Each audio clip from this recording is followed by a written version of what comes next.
हाँ, तो सभी विद्यार्थियों को मेरा नमस्कार। हम इनऑर्गेनिक केमिस्ट्री की एक नई यूनिट आज स्टार्ट करते हैं और वो नई यूनिट है D and A block elements. पहले हम डी ब्लॉक एलिमेंट्स की बात करेंगे, फिर ए ब्लॉक एलिमेंट्स की बात करेंगे। डी ब्लॉक एलिमेंट्स में भी पहले हम उसके कुछ महत्वपूर्ण गुणधर्मों की बात करेंगे, फिर उसके बाद उसके महत्वपूर्ण यौगिक जैसे पोटेशियम डाइक्रोमेट है, पोटेशियम परमैंगनेट है, कॉपर सल्फेट है, एटसेट्रा जो भी इम्पोर्टेंट कंपाउंड्स हैं उनके बारे में हम डिस्कस करेंगे। तो पहले हम शुरुआत करते हैं कि डी ब्लॉक एलिमेंट्स के महत्वपूर्ण गुणधर्म क्या है। वैसे तो इन गुणों के बारे में हम आवर्त सारणी में भी पहले चर्चा कर चुके हैं, लेकिन कुछ और थोड़ा डेप्थ नॉलेज उनसे रिलेटेड हम यहाँ ले लेते हैं। तो मैं स्टार्ट करता हूँ। सबसे पहले तो हम बात करते हैं कि डी ब्लॉक एलिमेंट होते क्या हैं। तो एक्चुअली डी ब्लॉक वे तत्व कौन से हैं वो देखिए आप, वे तत्व जिनमें अंतिम इलेक्ट्रॉन, ऐसे तत्व होते हैं जिनमें अंतिम इलेक्ट्रॉन डी उपकोश में प्रवेश करता है। अगर लास्ट वाला इलेक्ट्रॉन डी उपकोश में प्रवेश करता है तो उसको हम डी ब्लॉक एलिमेंट बोलते हैं। अंतिम इलेक्ट्रॉन डी उपकोश में प्रवेश करता है, उसे डी ब्लॉक तत्व कहेंगे हम। अब डी उपकोश की बात करें तो पहला जो कोश होता है उस पहले कोश में डी उपकोश नहीं होता, दूसरे कोश में भी डी उपकोश नहीं होता। क्यों नहीं होता? क्योंकि नियम ये है कि n का मान l से ज़्यादा होना चाहिए। यहाँ इसके लिए आप n और l की वैल्यू लिखेंगे तो n की वैल्यू यहाँ आएगी 1, और यहाँ जब l की वैल्यू, d के लिए l की वैल्यू आप ये क्वांटम संख्या इनका मान निकालोगे तो ये 2 आएगा। ऐसे ही 2d के लिए भी आप देखोगे तो यहाँ n की वैल्यू 2 आ रही है और l की वैल्यू कितनी आ रही है? l की वैल्यू 2 आ रही है, तो n और l बराबर हो गया। जबकि हमेशा यहाँ तो n छोटा है, यहाँ बराबर है, जबकि n हमेशा l से बड़ा होना चाहिए। तो 1d और 2d तो पॉसिबल ही नहीं है। उसके बाद में 3d में सबसे पहले इलेक्ट्रॉन प्रवेश करते हैं। कहाँ पे? 3d में, क्योंकि 3d के लिए n की वैल्यू 3 है और l की वैल्यू 2 है, तो ये एग्जिस्ट करता है। तो सबसे पहले इलेक्ट्रॉन 3d में भरे जाते हैं। हमें पता है एक डी उपकोश में टोटल 10 इलेक्ट्रॉन भर सकते हैं, तो 3d में 10 इलेक्ट्रॉन भर सकते हैं, तो 3d श्रेणी में 10 तत्व हो जाएंगे। उसके बाद में अगले डी ब्लॉक के तत्व आएंगे जब इलेक्ट्रॉन 4d में भरे जाएंगे, इसके 10 फिर 5d में भरे जाएंगे, इसके 10 तत्व हो जाएंगे, फिर 6d में भरे जाएंगे, इसके 10 तत्व हो जाएंगे। तो अब तक जितने भी तत्व खोजे गए हैं, 114 तत्व खोजे जा चुके हैं। तो 114 तत्व जो थे उनमें इलेक्ट्रॉन भरने के लिए 114 इलेक्ट्रॉन भरने हैं, जो 114 नंबर वाला तत्व है। तो 114 इलेक्ट्रॉन भरने के लिए 6d से आगे वाले जो d हैं उनकी कोई ज़रूरत नहीं होती। तो अब तक हमारे पास केवल ऐसे तत्व हैं जिनमें केवल 3d में इलेक्ट्रॉन भरे गए। 10 तत्व तो ऐसे 10 ऐसे हैं जिनमें 3d के बाद 4d में भी भर दिए गए। अगर 4d में इलेक्ट्रॉन गया है तो ऑब्वियसली पहले 3d में तो गया ही होगा।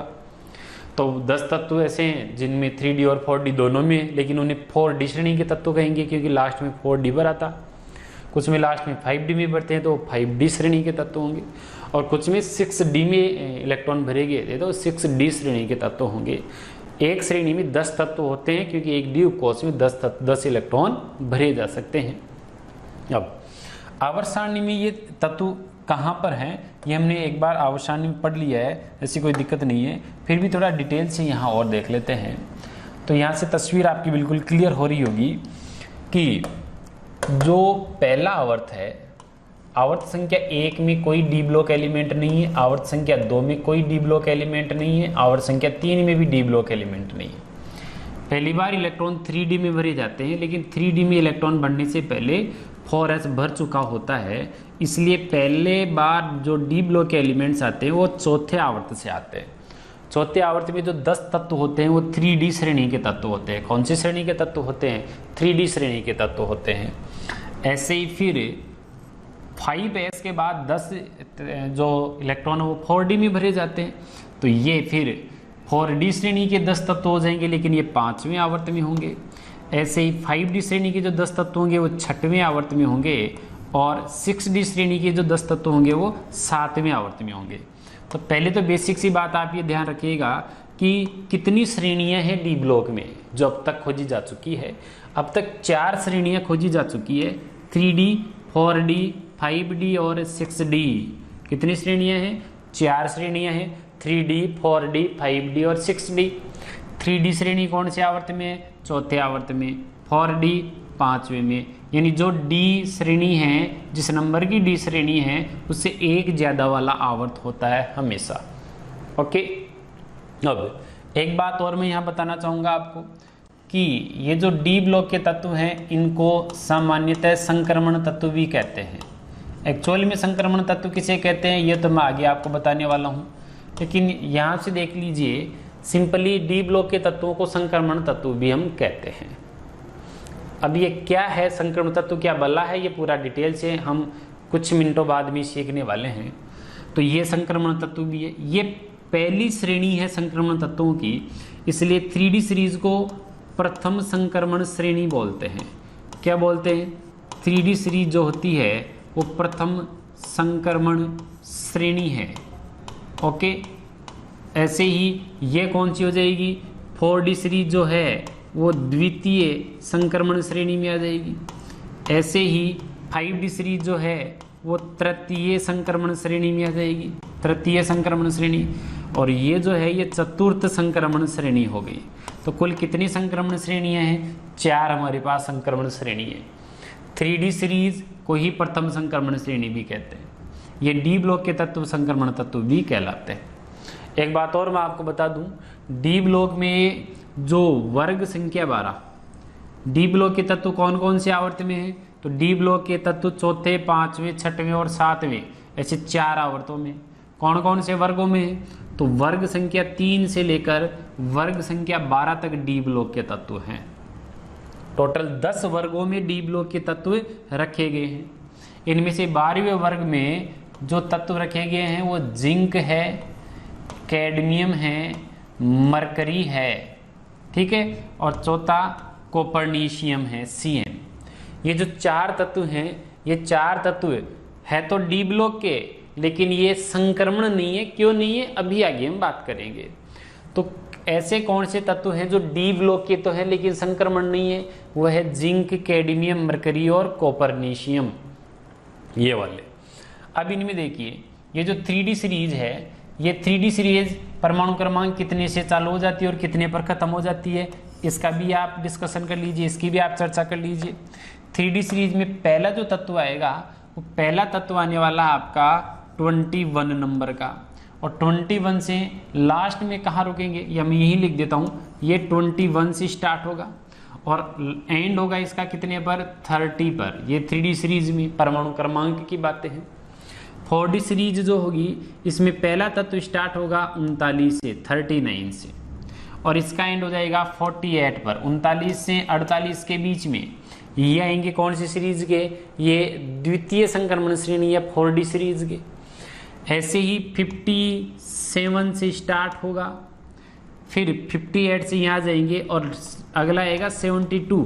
57 के बाद में 72 और 72 से लेकर के कहाँ तक? 80 तक। ये कौन सी सीरीज में आएंगे? 5D सीरीज में आएंगे। और ऐसे ही 89 नंबर का चतुर्थ में पहला होगा। 89 के बाद में 90 से 103 तक यहाँ आएंगे, और 104 नंबर का यहाँ आएगा। 104 से लेकर के 112 तक ये कौन सी सीरीज के हो जाएंगे? 6D सीरीज के हो जाएंगे। तो परमाणु क्रमांक के अनुसार भी आपको तत्वों की जो है वो स्थिति पता हो। ये D ब्लॉक के एलिमेंट्स संक्रमण कौन से नहीं है, ये एक थोड़ा इंपॉर्टेंट मैटर था। क्यों नहीं है, अब हम आगे बात कर लेते हैं। उससे पहले मैं एक बार ये 3D में कौन कौन से तत्व हैं, 4D में कौन से हैं, 5D में कौन से हैं, वो जो सारे तत्व हैं उन सारे तत्वों की लिस्टिंग आपके सामने कर देता हूँ।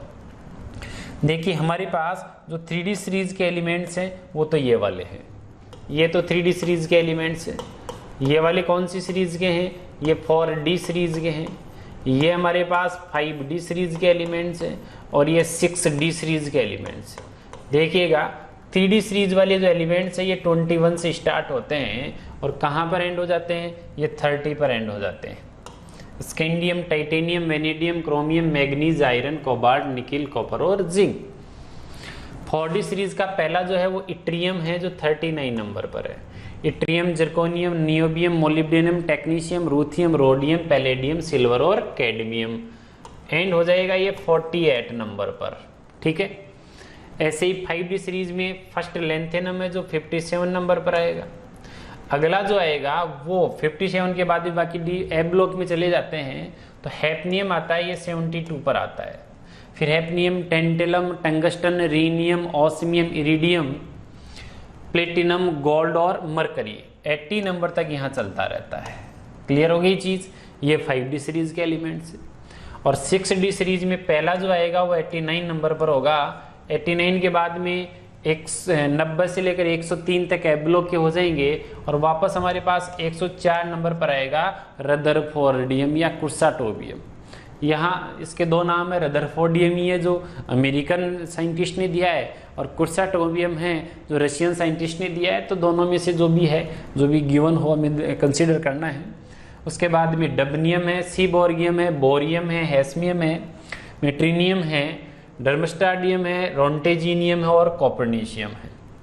तो ये वाले जो एलिमेंट्स हमारे पास है, इन एलिमेंट्स को हम, ये 112 पर होगा, ये 6D सीरीज के एलिमेंट्स होंगे। कौन सी सीरीज के होंगे? 6D सीरीज के एलिमेंट्स होंगे। वैसे 100 के बाद में ये जो आ रहे हैं, इनको हम IUPAC पद्धति से भी लिख सकते हैं। IUPAC पद्धति से ही मोस्टली लिखा जाता है। फिर भी हमें NCERT में इनके प्रतीक दिए हुए हैं, तो ये प्रतीक हमें ध्यान में रहे। रदरफोर्डियम है, डबनियम है, सीबोर्गियम है, बोरियम है, हेस्मियम है, मेट्रीनियम है, डर्मस्टाडियम है, रोंटेजीनियम और कॉपरनीशियम है। DB, SG, BH, HS, MT, DS, RG और CN। तो कौन सा एक 6D का एलिमेंट है, कौन सा एक 6D का एलिमेंट नहीं है, ऐसे क्वेश्चन आता है। तो ये जो प्रतीक है, इन प्रतीक का हमें थोड़ा सा ध्यान रखना होता है। अब ये जो भी एलिमेंट्स हैं उनमें 1 बाई 1 हम एक एक सीरीज के एलिमेंट्स लेते हैं और उनका इलेक्ट्रॉनिक कॉन्फ़िगरेशन लिखते हैं। वहीं से संक्रमण तत्व की जो कहानी थी वो क्लियर हो पाएगी थोड़ी बहुत हमारी। देखिए, सबसे पहले मैं 3D सीरीज के एलिमेंट्स की बात करना चाहूँगा। 3D सीरीज के एलिमेंट्स है scandium, titanium, vanadium, chromium, manganese, iron, cobalt, nickel, copper और जिंक। ये अपने हमारे पास 3D सीरीज के एलिमेंट्स हैं। इनका परमाणु क्रमांक आप सबको पता है। ये 21 से स्टार्ट होना था और कहाँ पर चलना था? 30 तक। तो इनका जो हम इलेक्ट्रॉनिक कॉन्फ़िगरेशन लिखेंगे तो उसमें इससे पहले आर्गन जो गैस है वो एक उत्कृष्ट गैस थी, तो उसका आर्गन के बाद की बात करें हम तो इसका कॉन्फ़िगरेशन आता है, वो कॉन्फ़िगरेशन आता है 4s2 एंड 3d1। ये इसका कॉन्फ़िगरेशन आ जाएगा। टाइटेनियम की बात करेंगे हम तो टाइटेनियम का क्या कॉन्फ़िगरेशन आएगा? टाइटेनियम का कॉन्फ़िगरेशन आएगा 4s2 एंड 3d2, यही कॉन्फ़िगरेशन आएगा। वेनेडियम का जो कॉन्फ़िगरेशन आएगा वो 4s2 एंड 3d3। ये तो हम डिटेल से ऑलरेडी जानते भी हैं, इसमें तो कोई समस्या भी हमारे नहीं है। यहाँ पर हमें पता है स्थायी विन्यास, अर्धपूरित विन्यास के चक्कर में s का एक इलेक्ट्रॉन d में जो है वो ट्रांसफर हो जाता है, तो 4s1 3d5 हो जाएगा। ऐसे इसका कॉन्फ़िगरेशन आप देखेंगे तो ये वापस से 4s2 और 3d5 ही आने वाला है। अर्धपूरित स्थायी विन्यास मैग्नीज का है, ये अर्धपूरित है, ये पूर्णपूरित है, तो ये काफ़ी स्टेबल कॉन्फ़िगरेशन है। आयरन की आप बात कीजिए, ये हो जाएगा 4s2 एंड 3d6। कोबाल्ट की आप बात कीजिए, ये हो जाएगा 4s2 and then 3d7। Okay, nickel का कॉन्फ़िगरेशन ये हम देखेंगे तो ये 4s2 एंड 3d8 हो जाएगा। कॉपर की हम बात करेंगे तो ये 4s1 और 3d10 है। जिंक की हम बात करेंगे तो ये 4s2 और 3d10। तो ये एक सिंपल सा कॉन्फ़िगरेशन आपने यहाँ ले लिया। अब ये जितने भी कॉन्फ़िगरेशन हैं उनमें से क्रोमियम का कॉन्फ़िगरेशन और कॉपर का जो कॉन्फ़िगरेशन है वो थोड़ा स्पेशल है, क्योंकि अर्धपूरित विन्यास के चक्कर में डी का एक इलेक्ट्रॉन एस में चला गया। डी का इलेक्ट्रॉन एस में क्यों चला गया, उसके पीछे कारण ये है कि डी और एस की ऊर्जा में अंतर बहुत कम होता है। n-1d अंदर वाला जो डी है वो, और ये n-1d है, n-d व ns की ऊर्जा में, इनकी जो ऊर्जा है उस ऊर्जा में अंतर कम होने के कारण अंतर कम है, इस कारण से डी का इलेक्ट्रॉन एस का एक इलेक्ट्रॉन कहाँ ट्रांसफर हो जाता है, डी में ट्रांसफर हो जाता है। तो क्रोमियम और कॉपर का इलेक्ट्रॉनिक कॉन्फ़िगरेशन इसलिए आया क्योंकि इनका ऊर्जा अंतराल कम था, एक कहानी। दूसरी कहानी, ऊर्जा अंतराल तो कम था ही था, इसे स्थायी विन्यास भी आ रहा था, स्थायी अर्धपूरित या पूर्ण पूरित। अगर एग्जाम में क्वेश्चन ऐसे पूछे जाते हैं कि क्रोमियम का ये विन्यास क्यों हुआ, एस का इलेक्ट्रॉन डी में क्यों ट्रांसफर हुआ, तो उसका रीजन हम बता देंगे कि उनकी ऊर्जा में अंतर कम था और इससे स्थायी विन्यास भी तो आ रहा था। दूसरी चीज देखिए, ये जितने भी इलेक्ट्रॉनिक कॉन्फ़िगरेशन आप देख रहे हैं, इन इलेक्ट्रॉनिक कॉन्फ़िगरेशन में से ऐसे कॉन्फ़िगरेशन आप देखिए जिनमें डी पूरा भरा हुआ हो। ऐसा देखिए जिनमें डी पूरा भरा हो। डी अपूर्ण कौन सा है, स्कैंडियम का डी अपूर्ण है, टाइटेनियम का डी अपूर्ण है, वेनेडियम में डी अपूर्ण है, क्रोमियम में डी अपूर्ण का मतलब डी में 10 नहीं होनी चाहिए, कम से कम 1 हो, ज्यादा से ज्यादा 9 हो। तो ये देखो, ये भी अपूर्ण है, ये अपूर्ण है, ये भी अपूर्ण है, निकिल भी अपूर्ण है, लेकिन यहां पर पूर्ण हो गए। तो जिसमें डी अपूर्ण होता है उन्हें संक्रमण तत्व कहते हैं। संक्रमण तत्व की एक परिभाषा मैं यहाँ लिख देता हूँ। संक्रमण तत्व की जो परिभाषा होती है वो ये होती है, संक्रमण तत्व की डेफिनेशन देखिए, वे तत्व, ट्रांजिशन एलिमेंट कौन से होते हैं, वे तत्व जिनमें डी उपकोष अपूर्ण होता है। कुछ जगह मैंने छोड़ी है, इसका मतलब मॉडिफिकेशन होगा इसमें। डी उपकोष अपूर्ण होता है उसे हम संक्रमण तत्व कहते हैं। वे तत्व जिनमें डी उपकोष अपूर्ण होता है वे संक्रमण तत्व कहलाते हैं। ये डेफिनेशन कौन से तत्वों की है वो भी आप साथ में लिख लीजिए। ये है डेफिनेशन संक्रमण तत्व की। संक्रमण तत्व के लिए डेफिनेशन हमने लिखी है। तो अब इसमें क्या होने वाला वो देखिए आप, वे तत्व जिनमें डी अपूर्ण हो, तो इन सब में डी अपूर्ण है, तो ये डी ब्लॉक के भी और संक्रमण तत्व भी है। यहाँ पर डी पूरा भर गया, डी में 10 है मतलब ये तो पूरा भर गया, तो इसका मतलब ये वाले संक्रमण नहीं है।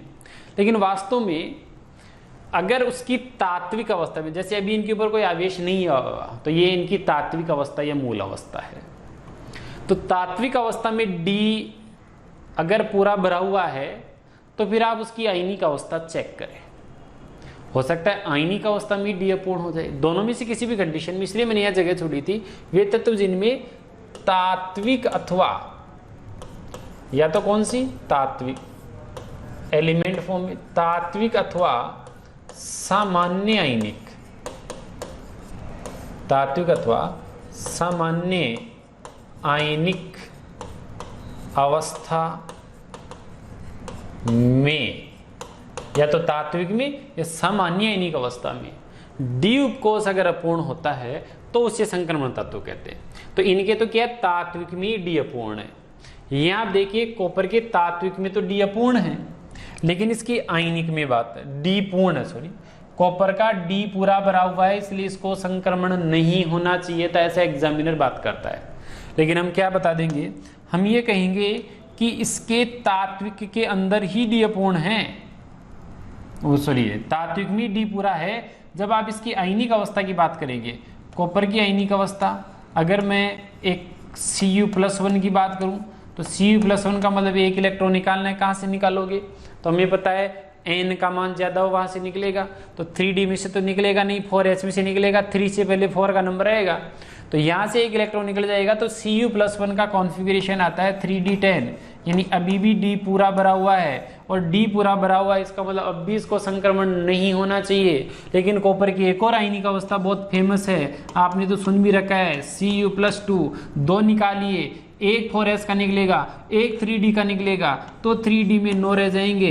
3D में 9 रह गए, इसका सीधा सा मतलब ये है कि D क्या हो गया है, अपूर्ण हो गया है, और D अपूर्ण हो गया तो ये भी किस में आ जाएगा, संक्रमण तत्व में आ जाएगा। कॉपर की तात्विक अवस्था में तो पूर्ण है, लेकिन कॉपर की सामान्य आयनिक अवस्था में D अपूर्ण है, और सामान्य आयनिक अवस्था में D अपूर्ण होने से ये संक्रमण हो गया है। जिंक की बात कीजिए, तात्विक में भी अपूर्ण है, और जिंक की एक ही आयनिक अवस्था होती है Zn+2, और Zn+2 में भी आप देखोगे तो 2 इलेक्ट्रॉन निकलेंगे, तो 3D में 10 ही रहेगा, और 3D में 10 रहेगा तो D तात्विक और आयनिक दोनों अवस्थाओं में जिंक तात्विक और आयनिक दोनों अवस्थाओं में डी को पूर्ण भरा हुआ रखता है, इसलिए जिंक एक संक्रमण तत्व नहीं है। ये बहुत फेमस क्वेश्चन है। 3D सीरीज के उस तत्व का नाम लिखिए जो संक्रमण तत्व नहीं है, और वो जिंक होगा। समझ में आ गई कहानी? क्यों होगा? पूरी कहानी आपकी क्लियर हो चुकी है। ये तो कौन सी सीरीज की बात थी? 3D सीरीज के एलिमेंट्स की बात थी। अगर मैं 4D सीरीज के एलिमेंट्स की बात करता हूं तो 4D सीरीज में देखिए, सबसे पहले आपका इट्रियम आएगा, फिर जिरकोनियम आएगा, फिर नियोबियम आएगा, फिर मोलिब्डेनम आएगा, फिर टेक्नीशियम आएगा, फिर रूथियम आएगा, फिर रोडियम होगा, फिर पैलेडियम होगा, फिर सिल्वर होगा, और फिर कौन होगा? कैडमियम होगा। क्लियर है ये कहानी? इनमें इट्रियम 39 नंबर का एलिमेंट है, और यहाँ 39 से स्टार्ट होकर के मुझे कहाँ आना है? 48 पर आना है। तो इनमें इट्रियम जो है, इट्रियम से पहले जो गैस आती है 36 नंबर की इनर्ट गैस, वो क्रिप्टॉन है। तो हम क्रिप्टॉन से आगे की बात करेंगे। 4D में इलेक्ट्रॉन बढ़ने से पहले 5s में बढ़ चुका होगा, 5s के बाद में 4D में आएगा। क्लियर है ये कहानी? तो अब देखिए क्या होना है। यहाँ 5s में 2 इलेक्ट्रॉन भर चुके होंगे, 4D में 1 इलेक्ट्रॉन आएगा। अच्छा, यहाँ जब हम D में इलेक्ट्रॉन भरते हैं तो मैं पहले भी बता चुका हूँ बहुत अच्छी तरीके से। और क्या बताया मैंने कि 4D में इलेक्ट्रॉन भरते समय आप ध्यान रखिएगा, D में कभी भी 3 इलेक्ट्रॉन नहीं बढ़ने हैं, D में कभी भी 6 नहीं बढ़ने हैं, और D में कभी भी 9 नहीं बढ़ने हैं। 3, 6 और 9 नहीं बढ़ने। अब आपके कॉन्फ़िगरेशन बहुत ईजी हो जाएंगे। नेक्स्ट आप देखिएगा क्या हो जाएगा, यहाँ पर 2 है और यहाँ भी 2 है। अब मैं यहाँ 2 और यहाँ 3 करता हूँ तो D में 3 नहीं आ सकते, और D में 3 नहीं आ सकते तो यहाँ से कॉन्फ़िगरेशन बदल जाएगा, और बदल जाएगा तो यहाँ तो 1 रह जाएगा, और यहाँ कितने हो जाएंगे? 4 हो जाएंगे। तो ये N+L नियम का अपवाद है, लेकिन इन दोनों की ऊर्जा अंतराल कम होने से ये इसमें आ गया। मैं आवर्त सारणी में भी बहुत डिटेल से इसके बारे में बात की थी कि कई बार इलेक्ट्रॉन S का D में जाने से विन्यास स्थायी नहीं होगा, फिर भी इलेक्ट्रॉन चला जाएगा। इस इलेक्ट्रॉन को यहाँ आने से इसमें कोई स्थायित्व तो नहीं आया है, फिर भी इलेक्ट्रॉन यहाँ चला गया। वो इसलिए चला गया क्योंकि ऊर्जा अंतराल बहुत कम हो गया। जैसे जैसे आप ऊपर जाओगे, नाभिक से थोड़ी दूर जाओगे, एनर्जी गैप कम होगा, तब यहाँ बिना जरूरत के भी इलेक्ट्रॉनों का आदान प्रदान चलता रहेगा। तो ये हमें याद ही करना पड़ेगा नियोबियम का। फिर नेक्स्ट चलते हैं तो 1 और 5, ऐसे कंटिन्यू चलते रहो। नेक्स्ट चलते हैं तो 1 और 6 होगा, लेकिन 6 नहीं चल सकता, तो 2 और 5 टेक्नीशियम में 2 S में होंगे और 5 D में होंगे। नेक्स्ट देखिए, वापस यहाँ 1 हो जाएगा और यहाँ 7। क्लियर है? फिर ये 1 और यहाँ 8, यहाँ 1 और ये 9 जाते, 9 चलता नहीं, तो यहाँ 0 और यहाँ 10। सबसे इंपॉर्टेंट कॉन्फ़िगरेशन पैलेडियम का कॉन्फ़िगरेशन आप देखिए, यहाँ का जो था वो भी इसमें आ जाएगा, यही याद रखना पड़ेगा हमें। उसके बाद में वापस इसमें 1 और इसमें कितने हो जाएंगे? 10, और फिर इसके 2 और इसमें कितने हो जाएंगे? 10। तो ये एक सिंपल सा इलेक्ट्रॉनिक कॉन्फ़िगरेशन है। सिंपल से इलेक्ट्रॉनिक कॉन्फ़िगरेशन में आप देखिए कि कितने हैं जिनमें S पूरा भरा हुआ नहीं है। तो देखो, इसमें S पूरा भरा हुआ है, इसमें S पूरा भरा हुआ है, इसमें S भरने के बाद D में गया, और एक इसमें S भरने के बाद D में गया है। यानी केवल 1, 2, 3 और 4 ही तत्व हैं जो N+L नियम को फॉलो कर रहे हैं। 6 ने तो N+L नियम को फॉलो किया ही नहीं है, यानी अपवाद ज्यादा है इस सीरीज में। लेकिन हमें इसी क्रम में याद रखना पड़ेगा। और पैलेडियम तो बहुत खास है कि इसमें 5वें कोष में एक भी इलेक्ट्रॉन नहीं है। चौथे का D भरा हुआ है, चौथे का P भरा हुआ होगा, चौथे का S भरा होगा, यानी चौथे में 18 इलेक्ट्रॉन और 5वें में 1 इलेक्ट्रॉन नहीं है। तो बाह्यतम कोष कौन सा हो गया? इसका चौथा हो गया, और चौथे में 18 इलेक्ट्रॉन हो गए। तो एकमात्र ऐसा तत्व है जिसके बाह्यतम कोष में 18 इलेक्ट्रॉन है तत्व के। आयन में तो और भी किसी में भी हो सकता है, लेकिन पैलेडियम एकमात्र ऐसा तत्व है जिसकी तात्विक अवस्था के समय बाह्यतम कोष में 18 इलेक्ट्रॉन होंगे।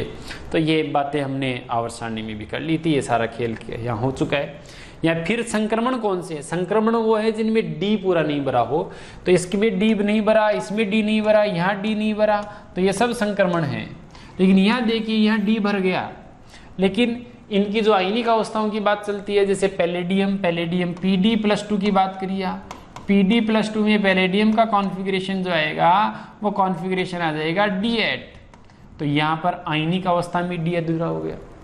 सिल्वर Ag+1 भी होता है और Ag+3 भी होता है। सिल्वर की जब +3 का ऑक्सीडेशन स्टेट आएगी तो ये D8 में आ जाएगा।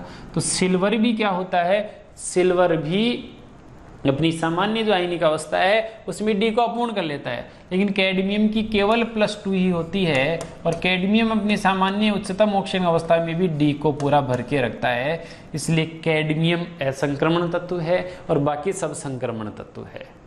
ये कौन सी सीरीज की बात कर ली मैंने, ये मैंने 4D सीरीज की बात कर ली। ऐसे ही आप 5D सीरीज के बारे में बात कीजिए। 5D सीरीज के एलिमेंट्स में क्या होना है, 5D सीरीज के एलिमेंट्स पहले भी तो कौन कौन से हैं यही आपको पता रहे। 5D में लेंथेनम आएगा जो 57 नंबर पर है। लेंथेनम के बाद में अगला जो तत्व आएगा वो 72 नंबर पर हैफनियम आएगा। लेंथेनम, हैफनियम, पहले टेंटेलम आएगा, tantalum, tungsten, rhenium, osmium, iridium, platinum, gold और लास्ट में मरकरी। तो ये कुछ एलिमेंट्स हैं जो कौन सी सीरीज में, जो 5D सीरीज में है और यहाँ से एंड होता है 80 नंबर पर। अब इनमें देखिए आप, इनमें 5D में इलेक्ट्रॉन भरने से पहले 6s में भरता है, 6s के बाद में इलेक्ट्रॉन भरने होते हैं 4f में और उसके बाद में इलेक्ट्रॉन किस में आने होते हैं 5D में। ये ऑलरेडी हमारा डिस्कशन हो चुका है, n+l के बेस पर सारा निर्णय होता है। 5D से पहले 4f और 6s में इलेक्ट्रॉन भरने चाहिए थे।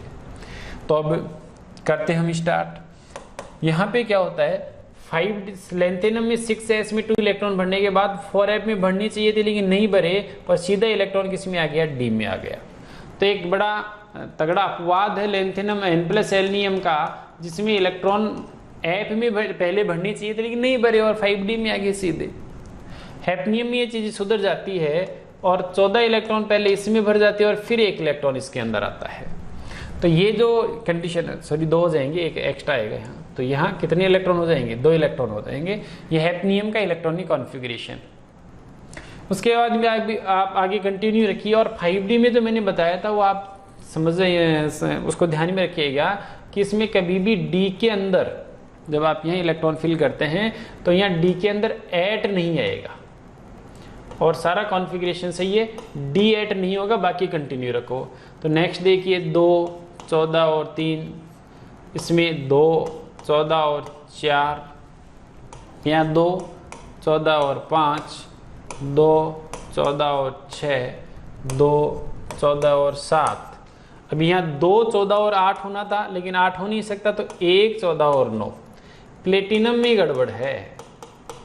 प्लेटिनम जो कि 78 नंबर का एलिमेंट है उसमें एक 6s वाला 5D में चला जाएगा और कोई स्टेबिलिटी का भी मतलब नहीं है, जाएगा तो जाएगा। बस आपको याद रखना है प्लेटिनम के कॉन्फ़िगरेशन में गड़बड़ है। वापस से यहाँ सही हो जाएगा 1, 14 और 10 और ये हो जाएगा 2, 14 और 10। तो ये बड़ा सिंपल सा मामला है, इसमें कहीं डरने की कोई ज़रूरत नहीं है।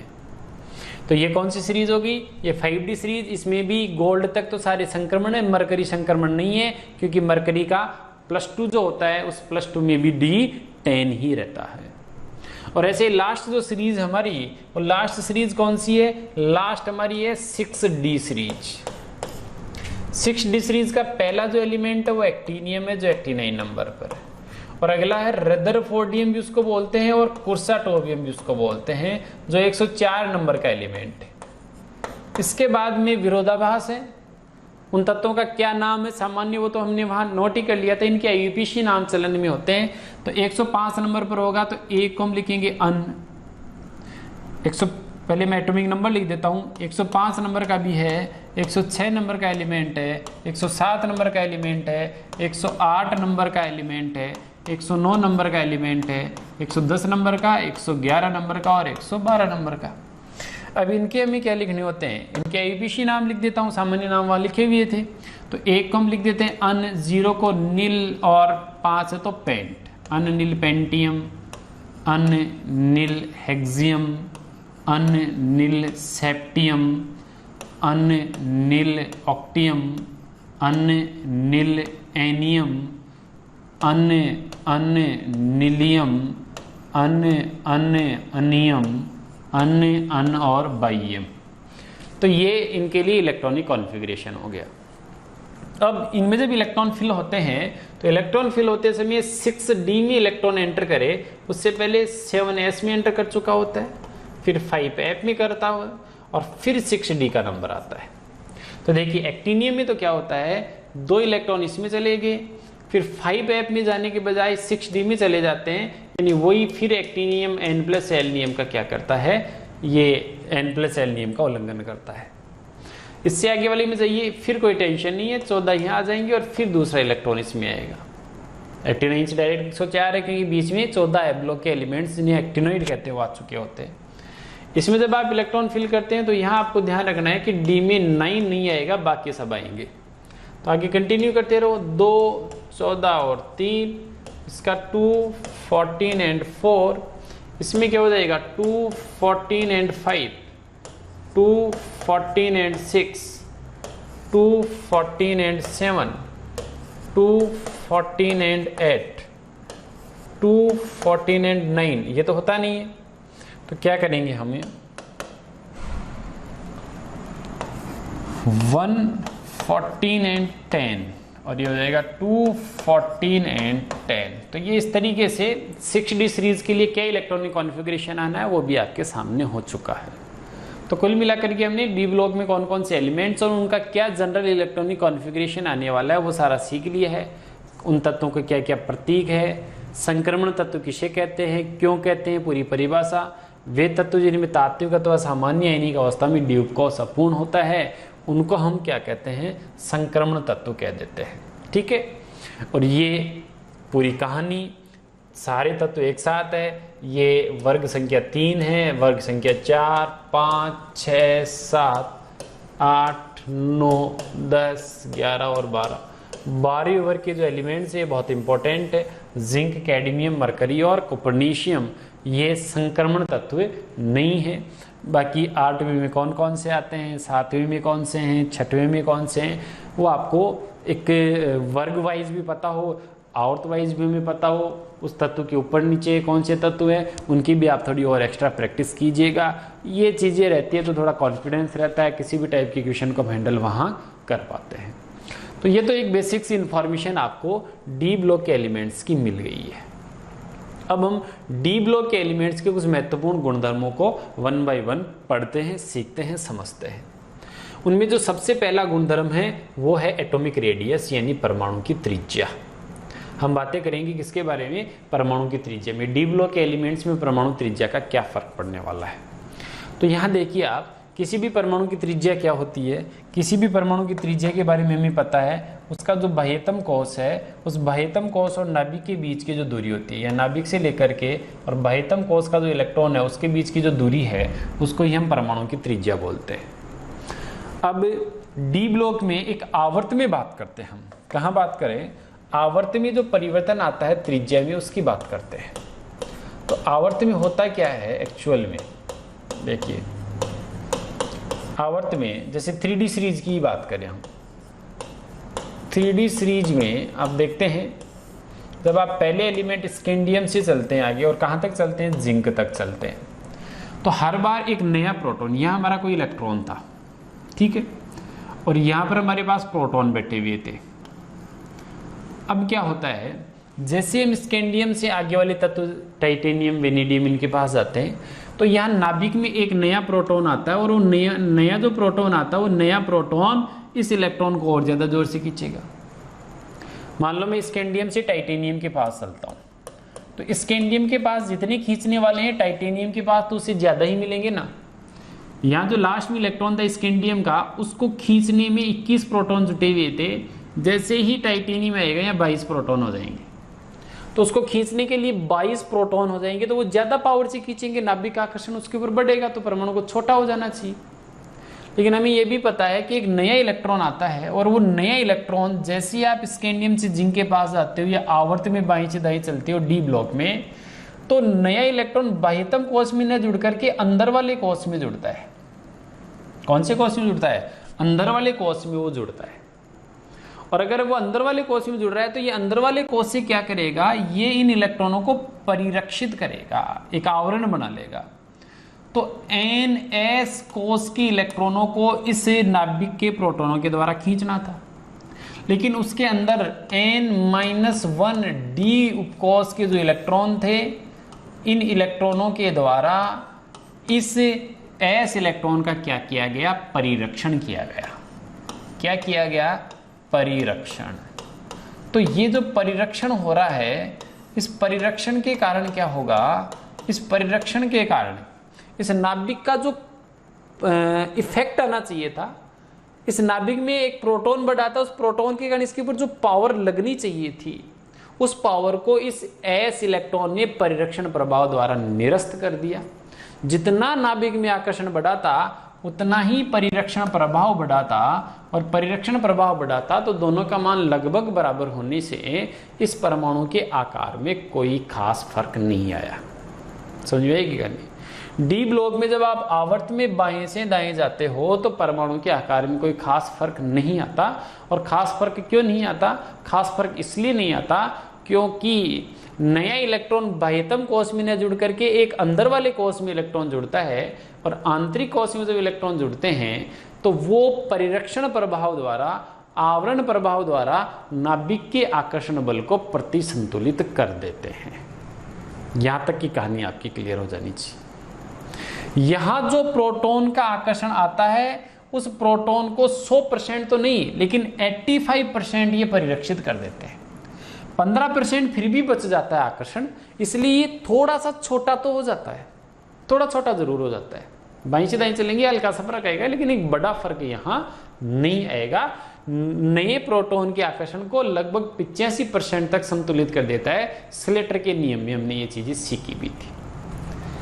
अब जब अंदर कोई इलेक्ट्रॉन जुड़ता है तो उसका परिरक्षण तगड़ा होना चाहिए, जितना अंदर जुड़ेगा उतना तगड़ा परिरक्षण होना चाहिए, लेकिन डी इलेक्ट्रॉनों का दुर्बल परिरक्षण होता है, ये भी हमें पता है। सबसे तगड़ा S का होता है, फिर उससे कम P का, D का उससे भी कम होता है।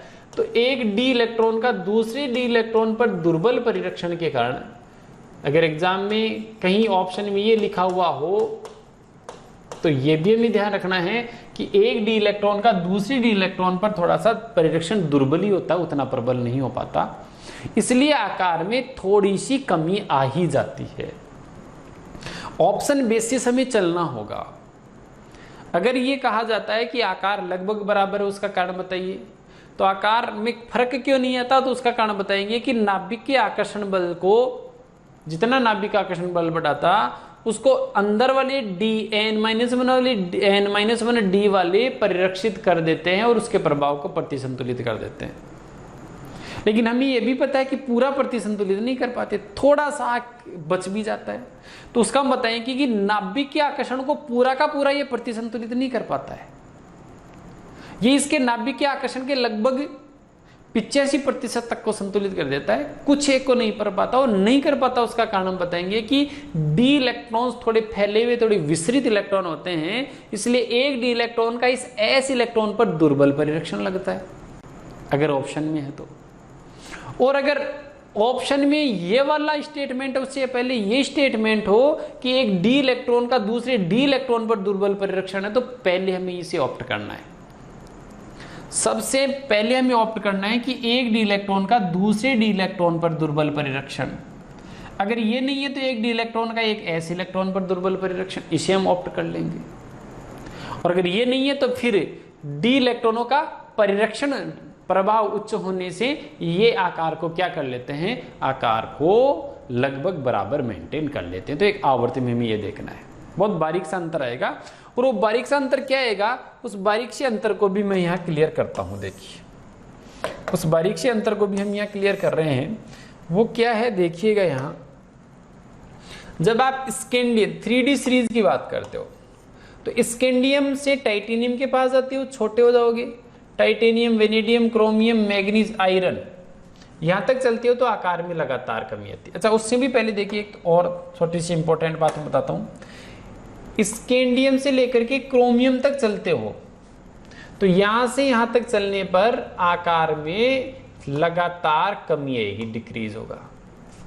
लेकिन जैसे ही आप क्रोमियम से मैग्नीज के पास जाते हो तो आकार वापस थोड़ा सा बढ़ जाएगा। बढ़ इसलिए जाएगा क्योंकि मैग्नीज में स्थायी विन्यास है और मैग्नीज में स्थायी विन्यास है तो क्रोमियम के जो परमाणु हैं वो क्रोमियम के परमाणु तो पास पास रहते हैं, क्योंकि अस्थायी विन्यास है तो पास आएंगे स्थायी होने के लिए। मैग्नीज के परमाणु क्या रहेंगे, ज्यादा पास नहीं आएंगे क्योंकि स्थायी विन्यास रखते हैं, और ज्यादा पास नहीं आएंगे तो दूर रहेंगे, तो इनके बीच की जो धात्विक त्रिज्या निकलेगी वो त्रिज्या ज्यादा ही आएगी। तो मैग्नीज के परमाणुओं में दुर्बल आकर्षण होता है। जब इसका धात्विक ठोस बनता है मैग्नीज का तो परमाणुओं में दुर्बल आकर्षण होता है, और परमाणुओं में दुर्बल आकर्षण होने से क्या हुआ, इसकी त्रिज्या ज्यादा आ जाती है। किसकी त्रिज्या ज्यादा आ जाती है, मैग्नीज की। तो मैग्नीज की त्रिज्या, मैग्नीज अचानक से बड़ा हो जाएगा, उसके बाद में ये वापस से छोटे होना चालू हो जाएंगे, आयरन, कोबाल्ट और निकिल तक लगभग छोटे होते रहेंगे। यहाँ कोई ज्यादा फर्क भी नहीं आएगा, लगभग बराबर से ही चलेगा। उसके बाद में वापस आगे चलोगे तो आकार बड़ा होना चालू हो जाएगा। तो स्टार्ट में कमी आती है, फिर बीच में बराबर रहते हैं और लास्ट में वापस बड़े हो जाते हैं। और मैग्नीज और टेक्नीशियम दो ऐसे हैं जिनके आकार अपने दोनों पड़ोसियों से ज्यादा आते हैं, क्योंकि इनका स्थायी इलेक्ट्रॉनिक विन्यास है। क्या है इनका, स्थायी इलेक्ट्रॉनिक विन्यास। तो एक आवर्त में कैसे बदलता है मामला वो आप देखो। आवर्त में बाएं से दाएं जाने पर आकार लगभग बराबर रहता है, पहली बात, कोई खास फर्क नहीं आता। फिर भी थोड़ा बहुत जो माइन्यूट फर्क है वो भी आप देखोगे तो शुरू में आकार में कमी आएगी, फिर आकार लगभग बराबर रहेगा और फिर वापस बढ़ जाएगा। इसमें भी यही होगा और इसमें भी यही होगा। लेकिन इनमें Mn और Tc ऐसे हैं जो अपने आकार में अपने पड़ोसियों से ज्यादा आकार रखते हैं, क्योंकि इनका स्थायी विन्यास है। स्थायी विन्यास है तो परमाणुओं के बीच दुर्बल आकर्षण लगता है, इसलिए दूर दूर रहते हैं तो इनकी त्रिज्या ज्यादा आ जाती है। हाँ, इसमें ऐसा कुछ नहीं है रीनियम का, यह लगातार आकार बढ़ता रहेगा और उसके बाद में वापस क्या आ जाएगी, उसकी कमी आ जाएगी। समझ में आ गई कहानी। तो ये पूरा खेल इसका चलता है। अब ऊपर से नीचे, वर्ग में ऊपर से नीचे चलेंगे तब क्या होगा, जैसे वर्ग में ऊपर से नीचे चलेंगे तो परमाणु में नया कोष जुड़ेगा तो आकार बढ़ेगा। तो स्कैंडियम से बड़ा इट्रियम, इट्रियम से बड़ा लैंथेनम। लेकिन आगे चलो, टाइटेनियम से बड़ा जिरकोनियम है, लेकिन जिरकोनियम और हैफनियम लगभग बराबर है, क्योंकि इससे पहले लैंथेनोइड तत्व आ जाते हैं। तो लैंथेनोइड संकुचन के कारण नियोबियम और टेंटेलम लगभग बराबर है, मोलिब्डेनम और टंगस्टन बराबर है, टेक्नीशियम और रीनियम बराबर है, रूथियम और ऑस्मियम बराबर है, रोडियम और इरिडियम का आकार बराबर है। ये सब इनका आकार बराबर क्यों चल रहा है, क्योंकि इन तत्वों के पहले लैंथेनोइड आगे थे और वो संकुचन प्रदर्शित करते हैं, जिससे इनका आकार इनके बराबर रह जाता है। 4D सीरीज का आकार जो होता है वो 5D सीरीज के लगभग बराबर है, और उसके पीछे का रीजन, उसके पीछे का लॉजिक आपको अच्छे से पता है। इन तीनों श्रेणियों के आकार का तुलनात्मक अध्ययन यहाँ आप कर लीजिए। देखिए 3D सीरीज, ये जो ब्लैक वाली लाइन है 3D सीरीज को बता रही है। 3D सीरीज में क्या दिख रहा है आपको कि स्कैंडियम से छोटा टाइटेनियम, टाइटेनियम से छोटा वेनेडियम, वेनेडियम से छोटा क्रोमियम, क्रोमियम से थोड़ा सा वापस बड़ा होगा मैग्नीज। यहाँ पे इसको सही शो नहीं किया, मैग्नीज थोड़ा ऊपर आएगा यहाँ, ठीक है, ये ऐसे जाएगा, मैग्नीज थोड़ा बड़ा आएगा, फिर आयरन उससे छोटा, फिर आयरन, कोबाल्ट और निकिल लगभग बराबर, और उससे वापस बड़ा कौन, कॉपर और जिंक, जिंक और भी बड़ा आएगा। तो ऐसे चलता रहता है। ऐसे आगे वाली सीरीज में देख लीजिए, ये जो रेड है, ये जो सॉरी ब्लू कलर वाली है, ये सेकंड वाली को बता रही है, सेकंड सीरीज है। तो इट्रियम, इट्रियम से छोटा लैंथेनम, सॉरी इट्रियम से छोटा जिरकोनियम, जिरकोनियम से छोटा नियोबियम, मोलिब्डेनम, टेक्नीशियम अचानक से थोड़ा बड़ा आएगा, फिर टेक्नीशियम से छोटा रूथियम, रोडियम, पैलेडियम, और पैलेडियम के बाद में वापस से आकार बढ़ना चालू हो जाता है। तो एक सिंपल सी कहानी हमारी ये आ रही है कि इनमें आकार पहले कम होता है, फिर बराबर रहता है और लास्ट में थोड़ा सा बढ़ जाता है। और अगर तीनों सीरीज, इनको मैं वापस यहाँ से हटा देता हूं, तीनों सीरीज में एक साथ तुलनात्मक अध्ययन किया जाए तो देखिए शुरू में लैंथेनम और इट्रियम के आकार में बहुत ज्यादा फर्क है, और इट्रियम और स्कैंडियम के आकार में फर्क है। लेकिन आप देखिए टाइटेनियम और जिरकोनियम के आकार में फर्क आएगा 3D और 4D के, लेकिन 4D 5D वाले लगभग बराबर है। वेनेडियम और नियोबियम के आकार में फर्क है, लेकिन नियोबियम और टेंटेलम बराबर है। तो कुल मिलाकर के इस 3D के आकार में और 4D के आकार में बड़ा अंतर आ रहा है, लेकिन 4D और 5D का आकार लगभग समान है और ये लेंथेनोइड संकुचन या लेंथेनोइड आकुंचन के कारण ऐसा हो पाता है।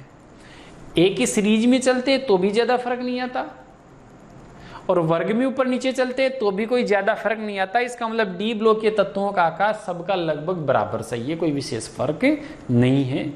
ये हमारा परमाणु आकार या आयनिक आकार में भी सेम यही है, कहीं कोई दिक्कत नहीं है। तो डी ब्लॉक के लिए परमाणु आकार और आयनिक आकार को आप इस तरीके से समझेंगे। अब इनसे रिलेटेड ही और आगे है, इनकी आयनन ऊर्जा का मामला है, गलनांक क्वथनांक का मामला है। तो अगले लेक्चर में हम इनकी आयनन ऊर्जा और गलनांक क्वथनांक की चर्चा करते हैं। Thanks for watching.